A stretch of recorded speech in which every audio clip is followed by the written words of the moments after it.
अस्सलाम वालेकुम। आज हमारा दूध हो गया था ख़राब, तकरीबन 3 लीटर था, रात को आया और ऐसे ही हमने रख दिया और वो ख़राब हो गया। तो उससे मैंने बनाई है मज़ेदार कलाकंद।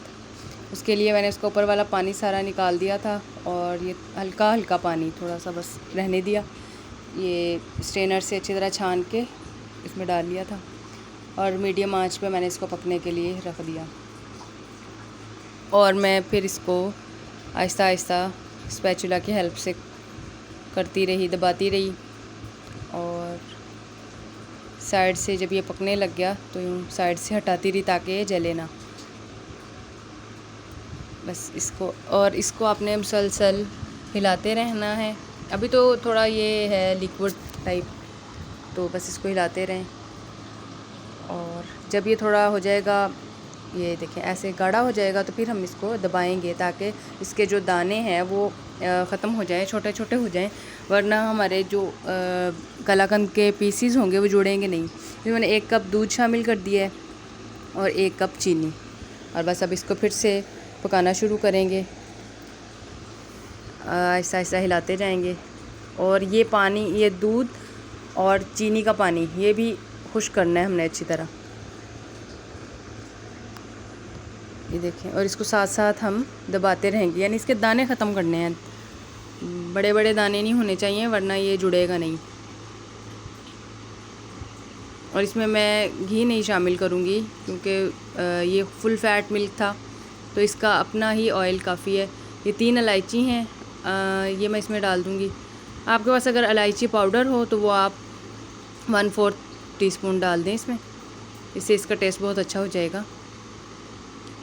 और ये देखें इसका फ़ैट कितना अच्छा आ गया इसके ऊपर, तो मुझे किसी और दूध वगैरह डालने की या घी डालने की ज़रूरत नहीं है बिल्कुल भी। ये देखें अच्छा खासा ऑयली है ये, और आंच आपने इतनी कर देनी है इसका फ्लेम कि जहाँ तक ये मिक्सचर है बस वहाँ तक रहे। ये ऊपर से देखें थोड़ा थोड़ा लगना शुरू हो गया, तो फ्लेम इसका हम मीडियम रखेंगे।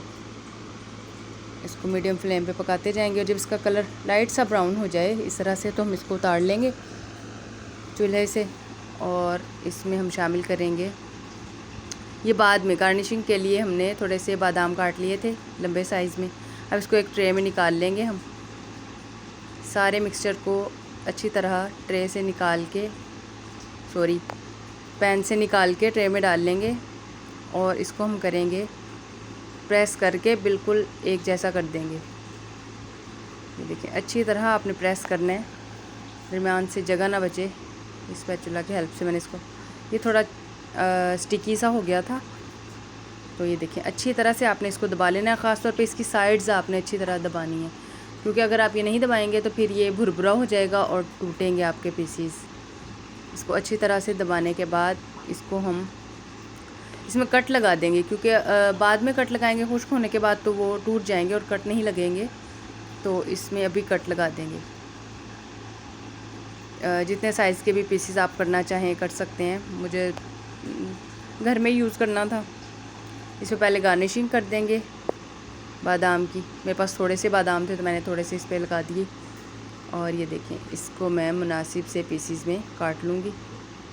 अभी ये गरम है, बहुत ज़्यादा गर्म है बल्कि, तो इस तरह से काटने के बाद इसको मैं तकरीबन 1 घंटे के लिए रख दूँगी।